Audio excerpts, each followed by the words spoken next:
ایک چچا زاد بھی آپ کے ساتھ میں نے دیکھا ہے، کہا وہ بھی قبرستان میں۔ یاد کرانا شروع کیا حضرت بہلول نے، فرمایا وہ ننہال والے، ددہال والے، وہ ماموں، وہ چاچو کا سب قبروں میں۔ آخری جملہ کہا، فرمایا تیرا ایک پتر بھی تھا، چڑھتی جوانی تھی، قد اونچا تھا، رنگ گورا تھا۔ ہارون رشید رو پڑے، کہنے لگے حضور وہ بھی قبرستان میں۔ تو فرمایا جس نے اتنے جنازے پڑھے ہوں اسے میں نصیحت کروں؟ تیرا کیا خیال ہے، تو نے نہیں جانا؟ یارو ہم نے اپنے کئی کلاس فیلوں کے جنازے پڑھے ہیں، بڑا پیار تھا میرا اپنی دادی کے ساتھ، تو 97 میں وہ انتقال کر گئیں، دادا ابو چلے گئے، اماں جی چلی گئیں، ابا جی چلے گئے، نانا چلے گئے، پھپھا چلے گئے، دوست چلے گئے۔ یہاں پچھلے سال کئی سنگی تھے، اس سال نظر نہیں آتے، رخصت ہو گئے۔ او سنگیو، یہ تو ساری تیاری ہے، ہم نے بدلنا کب ہے؟ اب تو ہمارا بڑھاپا آنے کو ہے، اب تو بال سفید ہونے کو۔ تبدیلی کس وقت؟ اللہ تعالیٰ نے قرآن مجید فرقان حمید کے اندر فرمایا، اللہ ولی الذین آمنوا یخرجہم من الظلمات الی النور۔ اللہ مومنوں کا ولی ہے، وہ انہیں اندھیروں سے نور کی طرف نکالتا ہے، وہ رستہ دکھاتا ہے۔ بار بار راہ کھلتی ہے ہمارے سامنے، پر ہم قبول کرنے کو تیار نہیں ہوتے۔ کچھ تبدیلی اب آ جائے، کچھ زبان میں مٹھاس آ جائے، کچھ ہمارے عمل میں پختگی آ جائے۔ ہم نہ بہت سارے کام لوگوں کو دیکھ کر کرتے ہیں، اس سے تھوڑی جان چھڑائی جائے۔ کچھ اپنے اندر جو قباہتیں ہیں، کچھ اپنے ساتھ جنگ کی جائے۔ نبی پاک علیہ السلام نے فرمایا افضل جہاد اپنے نفس سے لڑائی کرنا ہے، اپنے آپ کے ساتھ کچھ جد و جہد کی جائے، کچھ اپنے خلاف بھی چلا جائے۔ ساری زندگی دوسروں سے لڑتے، دوسروں پر اپنی غلطیوں کا بوجھ ڈالتے گزر گئی، کچھ اپنے نفس پر بھی۔ حضرت بایزید بستامی سے کسی نے کہا حضور میں نے اللہ تک جانا ہے، رستہ بتا دیں۔ فرمایا 2 قدم کا رستہ ہے۔ فرمایا 1 قدم اپنے نفس کی خواہش پہ رکھ لے تو دوسرا قدم تیرا رب تک پہنچ جائے گا۔ تو اپنے آپ کو کنٹرول نہیں نہ کرتا، اپنے آپ سے تو لڑ پہلے۔ اقبال کہتے ہیں ڈھونڈتا پھرتا ہوں اے اقبال اپنے آپ کو، آپ ہی گویا مسافر آپ ہی منزل ہوں میں۔ نبی پاک نہ تبدیلی کرتے۔ یہ جو لوگ کہتے ہیں نا کیسے بدلوں، تو حضور بدلنے ہی تو آئے ہیں، حضور بدلنے۔ حضرت مازن ایک صحابی ہیں، وہ کہتے ہیں میں بت کی پوجا کرتا تھا، امام بہقی نے لکھا ہے میں بت پوجتا تھا۔ ایک دن میرے بت کے اندر سے آواز آ گئی تو کب تک مجھے پوجے گا، مدینے میں تو حضور جلوہ فرما ہو گئے ہیں۔ کہتے ہیں 2 دفعہ 3 دفعہ بت مجھے پیغام دے رہا ہے کہ حضور کی طرف جاؤ۔ بت کہتے ہیں میں وہاں سے چلا، حضور کی بارگاہ میں پہنچا تو نبی پاک علیہ السلام کی خدمت میں حاضر ہو کے میں نے عرض کی یا رسول اللہ کمال ہو گئی، لوگ بتوں کو پوجتے ہیں اور میرا بت کہہ رہا تھا جا کے حضور کا کلمہ پڑھ لے۔ او سکیاں کھجوراں اگا جام دے تے پتھراں تو کلمہ پڑھا جام دے۔ فرمایا وہ انہوں نے مجھے بت نے بھیجا ہے۔ حضرت مازن کہتے ہیں حضور کی بارگاہ میں آیا، نبی پاک نے کلمہ پڑھایا تو میں نے عرض کی حضور میرے اندر کچھ قباہتیں بھی ہیں، کسی کی چیز دیکھ کے میرا جی للچا جاتا ہے، میں چوری کر لیتا ہوں، بدکاری کا بھی مزاج ہے، شراب نوشی بھی ہو جاتی ہے۔ کہتے ہیں حضور نے میرے سینے پہ ہاتھ رکھا، میرے لیے دعا کر دی۔ آپ فرماتے ہیں گردن اونچی تھی کبھی نیچی نہیں ہوئی تھی، پر وہ کلمے کی کیا برکت آئی کہ ایسا سر جھکا کہ وہ جھکا ہی رہا، ایسی تبدیلی آئی کہ آ گئی، نفرت ہو گئی۔ کہتے ہیں حرام مال آتا ہے تو میری طبیعت پہ بوجھ بن جاتا ہے۔ میں اکثر دوستوں سے کہتا ہوں کہ ہمارے ہاں لوگوں کا عجیب مزاج ہے، وہ اپنا مائنڈ سیٹ کر لینا، کبھی ذہن بنا لینا یہ چیز حرام ہے تو وہ کبھی بھی حلق سے نیچے ہی نہ جائے۔ آپ گوشت کھا رہے ہوں اور بڑا اچھا پکا ہوا ہے، بہترین مسالہ جات لگے ہوئے ہیں، بہترین، آپ کھا رہے تھے گوشت، کوئی بندہ آپ کے کان میں آ کے کہہ دے صدقے کا ہے، اس کا منہ میں ذائقہ بدل جاتا ہے کہ نہیں؟ بھئی گوشت تو وہی ہے، یہ کیسے بدل گیا؟ کیونکہ آپ کے نا وہاں کمپیوٹر میں فٹ ہے کہ صدقہ میرے لیے درست۔ آپ وہ کہتے ہیں یہ تو فارم بن گیا، بھئی یہ کیا بن گیا؟ چلیں اس سے بھی آگے چلتے ہیں۔ آپ کھا رہے تھے گوشت اور بڑا لطف آ رہا تھا تو کسی نے کہہ دیا کہ یہ تو جانور ٹھیک ہی نہیں تھا، بیمار تھا یا حرام تھا، ذبح ہی نہیں کیا تھا، صحیح طور پر ایسے ہی اس کو پکا دیا، مر گیا تھا۔ تو اب تو یہ حال ہوتا ہے کہ الٹیاں شروع ہو جاتی ہیں. کیوں؟ اس لیے کہ نفیس طبیعت پر نہ صدقے کا گوشت فٹ ہوتا ہے نہ حرام فٹ ہوتا ہے، کیونکہ طبیعت نفیس ہے نا. بس اس بات کو سمجھ لیں، جس طرح حرام بکرا طبیعت پہ فٹ نہیں نہ ہوتا، اس طرح کروڑ حرام بھی طبیعت پہ فٹ نہیں ہونا چاہیے. 2 کروڑ بھی حرام آ جائے تو فٹ. جس دن 2 کروڑ پر بھی الٹی آنے لگ گئی نا، جس دن حرام جگہ پر قبضہ کرتے بھی کیا آنے لگ گئی، ذائقہ بدلنے لگ گیا، کمپیوٹر میں فٹ ہو گیا کہ یہ میرے لیے ٹھیک نہیں. لیکن میں اکثر کہتا ہوں لوگوں سے، میں کہتا ہوں ہمارے ہاں بندہ دیکھ کے فتویٰ ہوتا ہے. یہاں کوئی غریب عیسائی ہو نا، ماڑا بیچارہ گلی میں جھاڑو دے کے روٹی کماتا ہے، تو لوگ مسئلہ پوچھتے ہیں، کہتے ہیں مولوی صاحب سائنہ روٹی کھانی جائز ہے؟ تو میں پھر ان لوگوں سے آگے سے پوچھ لیتا ہوں، میں کہتا ہوں یہ بتاؤ امریکہ کا صدر بھی عیسائی ہے، اس کے ساتھ جائز ہے؟ اتنے وزیر مشیر وزرائے اعظم ملکوں کے جا کے کھاتے ہیں، کبھی آپ نے مسئلہ پوچھتے دیکھیں؟ وہاں تو جو مولوی مشیر بنے ہوئے وہ بھی بیٹھے ہوتے ہیں بیچ میں، وہ بھی بیٹھے ہوتے ہیں. اب بھی ان سے پوچھو. لیکن ہمارا مزاج یہ بن گیا ہے کہ غریب کے حق میں مسئلہ اور ہے اور امیر کا معاملہ ہے تو معاملہ اور ہے. اس سے نکلیں. یعنی اگر 5 روپے کسی کے گر جائیں تو وہ واپس کرنے بھی ضروری ہیں، اور 5 کروڑ گر جائیں تو وہ بھی. وہ ہمارے ایک دوست کہا کرتے ہیں کہ ایک صاحب تھے، ان کو نا بڑے قیمتی جوتے کا ایک پیر مل گیا کہیں سے گرا ہوا. انہوں نے وہ قیمتی پاؤں جوتے کا گرا ہوا اٹھایا اور وہ بندہ تلاش کرنے لگے کس کا گرا ہے. دیر تک وہ ڈھونڈتے رہے ایک پاؤں کس کا ہے. تھوڑی دیر کے بعد انہیں دوسرا پاؤں بھی مل گیا. پھر انہوں نے بندہ ڈھونڈنا بند کر دیا. انہوں نے کہا اب دونوں ہو گئے ہیں، اب یہ کام آئے گا، لہذا انہوں نے بند کر دیا. میرے عزیز، یہ تو کوئی طریقہ نہیں ہے نا کہ آپ چیز اگر تھوڑی سی ہے تو اس پر فتویٰ اور ہے، اور اگر زیادہ ہے تو. مزاجوں میں جب ہم یہ لے آئیں گے اپنی طبیعت میں، اور کب تک ہم نے اسی طرح رہنا ہے؟ کب ہم نے اپنے وجود سے کام لینا ہے؟ بیکار وقت کب تک گزرنا ہے؟ کتنے رمضان آئے گزر گئے، کتنے عمرے آئے گزر گئے، کتنی ہم نے دیکھا کہ بس بیمار ہو گئے ہیں، ٹھیک ہو جائیں گے تو پھر اس کے بعد ہم نے کوئی نماز نہیں چھوڑنی، لیکن ٹھیک ہوئے تو بھول گئے، نئی سے نئی بات شروع ہو گئی. ہم نے کتنی دفعہ کہا کہ آج کے بعد تبدیلی، لیکن کیوں نہیں تبدیل ہوتے؟ حضرت فضالہ بن عمیر ایک صحابی ہیں، کہتے ہیں میں عورتوں کا معاذ اللہ بڑا رسیہ تھا. ابو جہل نے جب اعلان کیا نا جو حضور کو شہید کرے گا تو اسے 100 سرخ اونٹ دیے جائیں گے، تو کہتے ہیں میں خنجر بغل میں دبا کے نا تو طواف کعبہ کرنے چلا گیا. طواف کعبہ کہتے ہیں وہاں جب میں پہنچا تو میں نے دیکھا حضور بھی طواف کر رہے ہیں، تو نبی کریم نے مجھے دیکھتے ہی حضور میرے قریب آئے، اور مجھے نہیں بتانا پڑا. حضور فرمانے لگے تیرا نام فضالہ ہے؟ میں نے کہا ہاں. تو محبوب فرمانے لگے کیا باتیں کر رہے ہو اپنے آپ سے؟ کہتے میں دل میں سوچ رہا تھا کہ طواف کرتے میرے قریب سے گزریں گے تو خنجر مار دوں گا. کیا باتیں کر رہے تھے؟ فضالہ کہتے ہیں میں تو جب آیا تھا تو ایک بی بی سے مل کے آیا تھا، میں نے کہا تھا کہ میں آج بڑی رقم لے کے آؤں گا اور معاذ اللہ تیرے پاس رات گزاروں گا. کہتے ہیں میں تو اس سے بات کر کے آیا تھا. تو میں اب حضور سید عالم صلی اللہ علیہ وسلم نے پوچھا تو فضالہ ہے؟ میں نے کہا ہاں. کیا باتیں کر رہے تھے اپنے آپ سے؟ میں نے جھوٹ بولا. میں نے کہا جی وہ تو میں تو ذکر کر رہا تھا اپنے دل میں. کہتے حضور مسکرائے اور مسکرا کے فرمانے لگے چل چھوڑ، جس کام آیا تھا وہ کرتا کیوں نہیں؟ میں جو تیرے سامنے کھڑا ہوں تو کرنا. خیال آیا مسلمان نیک و بد پہچان جاتے ہیں، اور آقا آدمی کے دل کی باتیں جان جاتے ہیں. کرنا وہ کام. تو فضالہ کہتے ہیں کہ میں کانپ گیا، میرے ہاتھ سے وہ خنجر گر گیا. حضور نے میرے سینے پہ ہاتھ پھیرا، اس طرح پھیرا کہ زندگی میں اتنا سکون کبھی نہیں ملا، اتنی ٹھنڈک کبھی نہیں ملی، اتنا قرار کبھی نہیں آیا، اس قدر زیادہ آزمائش کبھی نہیں آئی. میں قرار محسوس کرنے لگا. کہتے ہیں حضور فرمانے لگے کیا وہ وقت نہیں آیا کہ تو کلمہ پڑھ جائے؟ کہتے ہیں میں نے فوراً کہا حضور آ گیا ہے وقت، پڑھائیں مجھے کلمہ. کہتے ہیں نبی پاک نے کلمہ پڑھا دیا، میں مسلمان ہوا. میں واپس لوٹا تو وہی عورت بن سنور کر تیار ہو کر گلی میں کھڑی تھی. عادتیں بدل جاتی ہیں.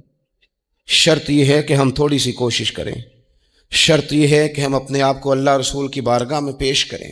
اور میرے دوستوں، میرے بزرگوں، ہمیں سب سے زیادہ تکلیف میں ہماری اپنی عادات نے ڈالا ہے، ہماری اپنی خواہشات نفس نے ہمیں زیادہ آزمائشوں میں ڈالا ہے. کہتے ہیں وہ عورت بن سور کے کھڑی تھی، جب میں واپس لوٹا تو پہلے میں اس کے پیچھے بھاگتا تھا، اب میں اس کے قریب سے گزر گیا تو اس نے آواز دی، تو فضالہ نہیں؟ کہتے ہیں میں چپ کر گیا۔ وہ پھر پیچھے دوڑی، میرا گریبان پکڑ کے کندھا پکڑ کے ہلایا، تو فضالہ نہیں؟ کہتے ہیں میری جھکی ہوئی گردن، میں سر نہیں اٹھاتا۔ مجھے کہنے لگی تو وہ نہیں ہے جو فضالہ ہے؟ میں نے کہا ہوں میں فضالہ، پر وہ والا نہیں جو تجھے ملا کرتا تھا۔ کہا تو اب کون ہے؟ کہنے لگے میرا ٹائٹل بدل گیا ہے، میرا تعارف بدل گیا ہے، اب میں رسول کائنات کا غلام ہو گیا ہوں۔ اب لوگ مجھے مسلمان کہتے ہیں، اب میری نگاہوں میں جچتا نہیں کوئی، جیسے میرے محبوب ہیں ایسا نہیں کوئی۔ کہتے ہیں بدل گئی عادت، میں وہی ہوں پر میرا لہجہ، میرا مزاج ہی بدل گیا۔ حضرت جریر ابن عبداللہ کہتے ہیں میں کاروبار کرتا تھا اور مجھے بڑا سلیقہ آتا تھا کاروبار، میں سستی ترین چیز خریدنے کا ملکہ رکھتا تھا، لیکن فرماتے ہیں کہ جب میں حضور کا کلمہ پڑھنے گیا تو نبی پاک نے مجھے فرمایا میرا دین کسی کا بھلا کرنے کا نام ہے، الدین النصیحہ، خیر خی کرنا۔ فرماتے ہیں پھر میں نے نصیحت کو پلے باندھا، ایک آدمی سے گھوڑا خریدا 300 دینار کا، گھوڑے کو پکڑ کے میں نے جب تھوڑا آگے چلایا تو وہ تو بڑا نرم مزاج تھا، پنجابی چاکھی دا ساؤ ہے بڑا، اور میں نے کہا یہ تو گھر میں بھی رکھا جا سکتا ہے، یہ تو 400 کا ہے۔ پھر میں نے اس پر سواری کی تو وہ سواری کے لیے ہی بڑا اچھا تھا، میں نے کہا یار تیرا جانور 600 کا ہے۔ کرتے کرتے جب میں نے اسے 1000 دینار تھمایا، 400 میں سودا ہو گیا تھا، اس نے دے دیا تھا گھوڑا یا اونٹ۔ کہتے ہیں وہ شخص میری طرف دیکھ کے حیران ہو کے کہنے لگا جریر تو پہلے بھی آتا ہے، یہ تجھے کیا ہوا؟ تو حضرت جریر کہتے ہیں میں نے اسے کہا پہلے جریر آتا تھا، اب وہ والا جریر ہے جس نے مدینے والے کا کلمہ پڑھا ہے۔ کنتم خیر امتن کا ٹائٹل ہے میرے پاس۔ کیا اسلام صرف نعرے لگانے کا نام ہے؟ کیا اسلام صرف دوسروں کو یہ کہنے کا نام ہے کہ تو نے مجھے کس طرح کہہ دیا کہ میں عاشق رسول نہیں؟ تو زیادہ ہے، تیرے پر زیادہ دین ہے، صرف ڈٹ جانا اور زیادہ باتیں کرنے کا نام دین ہے؟ اپنے اندر ایک ایک کر کے غلطیوں کو چھوڑیں، آج کچھ عہد کریں کہ ہم نے فلاں فلاں گناہ سے جان چھڑانی، اپنے اندر کچھ تبدیلیاں لائیں، اور کسی کو بتانے کی ضرورت نہیں، ہمارا اور ہمارے رب کا معاملہ ہے۔ اکیلے میں بیٹھ کے اللہ کے حضور عہد کریں، اکیلے میں بیٹھ کے۔ آج میں نے آپ سے خدمت میں ایک اپیل کرنی ہے، وہ یہ ہے کہ ہم نے نا آج عہد کرنا ہے کہ ہم نے جھوٹ نہیں بولنا۔ ایک دفعہ ہم نے بچے سے کہا تھا، مجبور تھے، شاید بڑے مجبور ہوں گے ہم، کسی صاحب نے نا بڑی مجبوری میں ایک دن اپنے بچے سے کہہ دیا، وہ باہر آیا تھا بندہ پیسے لینے، اس کا قرض دینا تھا، تنگ دستی تھی، مجبوری تھی، تو اس نے کہا بیٹا ادھر آ، اسے جا کے کہا ابو گھر نہیں۔ آپ نے ایک دفعہ کہا، پھر آپ ساری زندگی روئیں گے کہ پتر میرے ساتھ تو سچ بولا کرنا، لیکن وہ نہیں بولے گا۔ یہ جھوٹ اتنی بڑی مصیبت ہے۔ عورت اپنے شوہر سے کہتی ہے پیسے تھوڑے دے دیا کر، جوڑے ایک میں گزارا کر لوں گی، میرے ساتھ سچ تو بولنا، وہ سچ تو بول۔ تو اگر لاہور جاتا ہے تو مجھے لاہور کا ہی بتا کے جا، میرا رشتہ پیسوں سے نہیں اعتماد سے جڑا ہے۔ ماں کہتی ہے ماں بیٹے سے، پتر سچی بات تھوڑی کر لیا کر، سچی کیا کر۔ سچ ختم ہو گیا۔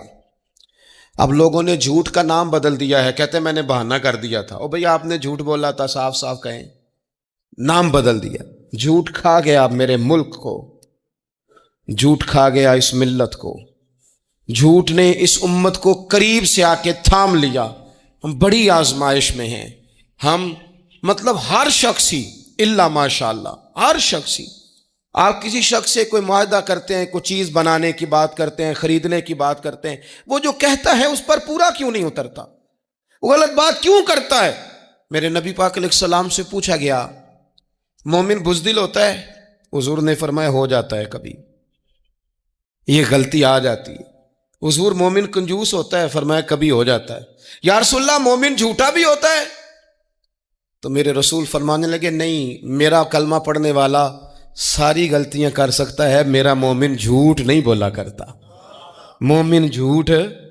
ابو سفیان کو کیسر روم نے، ہرکل نے اپنے دربار میں کھڑا کر کے کہا ابو سفیان ابھی کلمہ نہیں پڑھتے تھے، تمہارا کوئی رشتہ ہے نبی پاک سے جنہوں نے مجھے بھی خط لکھا ہے کہ مسلمان ہو جاؤ؟ کہنے لگے ہاں میں چچا ہوں رشتے میں۔ کہا وہ کیسے ہیں پیغمبر؟ تو ابو سفیان کہتے ہیں چونکہ میں مخالف تھا، میں نے وہ ساری باتیں کی جو ہم ان کے خلاف کرتے تھے۔ اس نے آخری بات پوچھی، اس نے کہا ابو سفیان یہ بتا کہ وہ جنہوں نے اعلان نبوت کیا ہے کیا کبھی انہوں نے جھوٹ بھی بولا ہے؟ تو ابو سفیان کہتے ہیں کہ 1 منٹ کے لیے میں نے کہا کہہ دوں، مخالفت تھی نا، تو پھر میں نے سوچا یہ تو عرب کی وزاداری کے خلاف ہے، عرب میں سے تو کوئی جھوٹ بولنا پسند ہی نہیں کرتا، اور پھر میں اگر حضور کو معاذ اللہ جادوگر شاعر کہوں گا تو شاید کسی کو 1 منٹ کے لیے متوجہ کر سکوں، اور نبی پاک نے جھوٹ بولا ہے، یہ تو مانے گا ہی کوئی نہیں۔ کہتے ہیں بادشاہ نے پھر زور دے کے کہا سردار بتاتے کیوں نہیں، کیا کبھی انہوں نے جھوٹ بھی بولا ہے؟ تو ابو سفیان کہتے ہیں میرے ہاتھ میں چھڑی تھی، میں نے زور سے زمین پہ ماری، میں نے کہا وہ میرے رشتے میں بھتیجے ہیں، میری سخت مخالفت ہے، میں ان کے خلاف میدانوں میں نکلتا ہوں، جنگیں لڑتا ہوں، کبھی وہ غالب آتے ہیں کبھی ہم آتے ہیں، لیکن میرے سامنے وہ پیدا ہوئے، میں نے ماں کی گود میں بھی دیکھا، دادا کے کندھوں پہ بھی دیکھا، چچا کے گھر میں بھی دیکھا، سیدہ خدیجہ الکبریٰ کا دولہا بنے بھی دیکھا، ان کی 4 بیٹیاں ان کی گود میں کھیلتے دیکھی، اعلان نبوت کرتے دیکھا، لوگوں کو مخالفت کرتے دیکھا، میرے سامنے ان کے مقدس بال سفید ہوئے، میرا اختلاف اپنی جگہ پر بادشاہ میں قسم اٹھا کے کہہ سکتا ہوں اس محبوب کی زبان سے جب بھی نکلا ہے حق اور سچ نکلا ہے، اسیر دشمن کی چاہ میں بھی، وہ مخالفوں کی نگاہ میں بھی امی ہے، صادق ہے، معتبر ہے، میرا پیغمبر عظیم تر ہے، میرا پیغمبر عظیم تر ہے، میرا پیغمبر عظیم تر ہے۔ جھوٹ نہیں کبھی حضور نے بولا۔ کہتے میں نے جواب دیا تو سناٹا چھا گیا سارے دربار میں، کتنے اس نے سوال پوچھے، گھنٹوں بات ہو، سناٹا چھا گیا، اور پھر بادشاہ نے اپنا پرنا اٹھایا، چادر اٹھائی، کندھے پہ رکھی اور جانے لگا، تو میں نے پیچھے سے پلٹ کے کہا بادشاہ اتنے تو نے سوال کیے، اتنے میں نے جواب دیے، رزلٹ کا بھی تو اعلان کرنا، نتیجہ بھی تو دینا، کیا نکلا؟ تو کہتے ہیں وہ جا رہا تھا، وہیں کھڑے کھڑے اس نے چہرہ میری طرف پھیرا اور کہنے لگا سردار نتیجہ تو نکل آیا ہے، رزلٹ تو نکل آیا۔ جس بندے نے کبھی بندوں سے جھوٹ نہیں بولا وہ یہ جھوٹ کیوں بولے گا کہ میں اللہ کا رسول بن کے آیا ہوں؟ نتیجہ تو نکل آیا، بات تو کلیئر ہو گئی، اب آگے کیا جانا ہے؟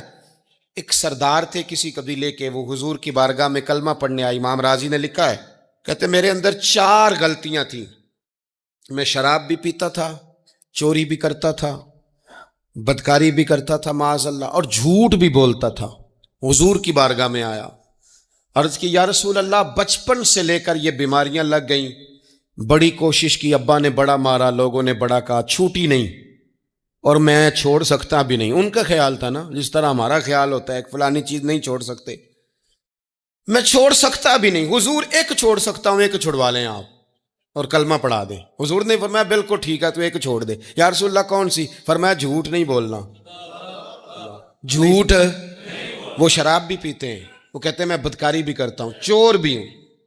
حضور نے کیا فرمایا؟ جھوٹ۔ کیا ان سارے کاموں سے زیادہ سخت تھا حضور نے اس سے منع کیا؟ جھوٹ نہیں بولنا بھائی۔ کہتے ہیں سونے وعدہ ہو گیا۔ سیدھے سادے آدمی تھے، دیہاتی سردار تھے، گھر چلے گئے۔ کہتے ہیں جب وہ شراب کے قریب جانے لگا تو دل میں خیال آیا کہ حضور کے پاس شراب پی کے جاؤں گا، اگر کسی نے پوچھا کہ پی ہے تو جھوٹ تو بولنا نہیں، سچ بولوں گا تو حال کیا ہوگا بھلا؟ وہاں کیفیت کیا ہوگی کہ میں شراب پی کے یہاں آتا ہوں حضور کی بارگاہ میں، مجھ پہ تو حد لگے گی۔ کہتے ہیں لہذا شراب بھی چھوڑ دی، اٹھا کے ماری دیوار کے ساتھ۔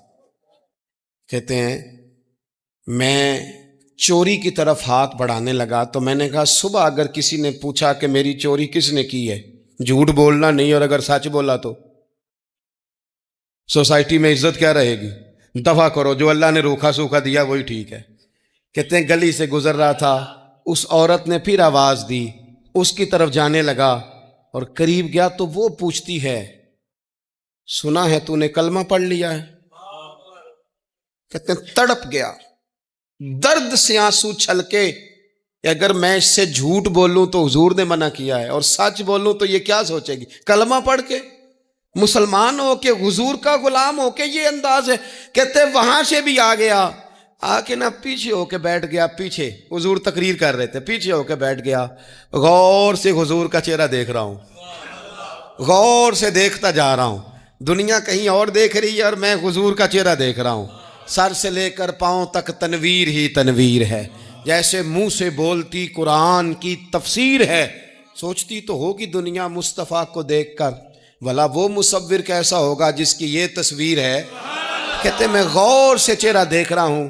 حضور کی خدمت میں گیا سلام لینے تو محبوب نے مسکرا کے دیکھا تو میں نے کہا سونیا قربان جاؤں، میرا ایک جھوٹ چھڑوایا ہے، میری ہر شے چھوٹ گئی ہے، ختم ہو گیا سارا کچھ ہی. یہ مہربانی ہو جائے گی انشاءاللہ. اپنے آپ سے بات کریں، کوشش کریں کہ ہم نے زندگی میں جھوٹ نہیں بولنا. آپ سچ بولیں. میری ملک کے لیڈر اگر قوم کو صرف سچ بتائیں ہمارے پاس کیا ہے، ہم کتنا سروائیو کر سکتے ہیں، کہاں تک جا سکتے ہیں، آپ یقین کریں قوم کا اعتماد قائم رہے. اگر ہم اپنے بچوں سے سچ بولیں، اپنے دوستوں سے سچ بولیں، اپنے محبت کرنے والوں سے سچ بولیں، ہمارا اعتماد نہیں خراب ہوگا، اعتماد قائم رہے گا. وہ ایک شخص نے آ کے کہا تھا نا یا رسول اللہ میں 2 نمازیں پڑھوں گا، اگر آپ کہتے ہیں تو کلمہ پڑھتا ہوں، 5 نہیں پڑھ سکتا. فرمایا تو آ جا 2 ہی پڑھنا، لیکن یہ چھٹی صرف حضور دے سکتے ہیں اور نہیں کو دے سکتا. حضور نے فرمایا 2 ہی پڑھنا. صحابہ کہتے ہیں 2 نمازوں کی شرط پہ کلمہ پڑھا. پھر شارحین فرماتے ہیں وہ وقت بھی آیا کہ وہ تہجد بھی پڑھا کرتے تھے. آپ شروع تو کریں نا کسی کام کو، اپنے اندر چھوٹی چھوٹی تبدیلی پیدا کریں. اور بڑوں سے لے کر، مجھے ادب سے عرض کرتا ہوں، بعض نوجوان بھی شکایت کرتے ہیں، کہتے ہیں بزرگوں کو کہہ دیں کہ جلد باز نہ بنیں، جلدی غصے میں آ جاتے ہیں. میں بزرگوں سے بھی عرض کروں گا کہ تھوڑی نرمی، تھوڑی شفقت، مطلب زیادہ ڈانٹ ڈپٹ کرنے سے بھی تو چیزیں خراب ہی ہوتی ہیں نا. تھوڑا سا ظرف بڑھ. نوجوانوں سے کہوں گا کہ آپ جوان ہیں تو حوصلہ بھی تو جوان ہے نا، تو زندگی میں حوصلہ، تحمل، بردباری لائیں، اپنی عادات کو تھوڑا تھوڑا کر کے تبدیل کریں.